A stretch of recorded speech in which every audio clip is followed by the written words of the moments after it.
Sisi, isa yan dito sa kubo na nadaanan namin sa Mount Kanapuin, di ba? Ang ganda. Parang ibang breed ng The banaba. tiny house here in Mount Kanapuin.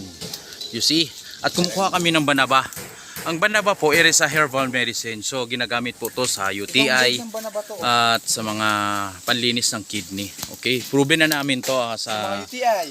ancient medicine namin to from our mga ninuno namin. So ito yung banaba. Kaya kinukuha namin, nilalaga namin. Sa UTI ng sa mga UTI to. sakit sa bato. Mga bato-bato. Yan. Sa Kaya mga batugan. the best po to. tamo. Yan. Ito na. Yung mga batugan, maganda Yan ang banaba.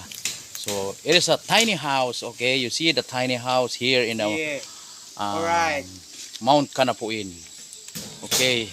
Kung gusto nyo pa yung ibang mga vlog ko, tingnan nyo po. At may mga, not only for our entertainment, Yes. and also for the, Unan yung our, ano, yan, Tumagaan. magawa pa sila. For our, tawag ito, hindi lang entertainment, kundi mga, for our knowledge about the medicine, herbal medicine, okay?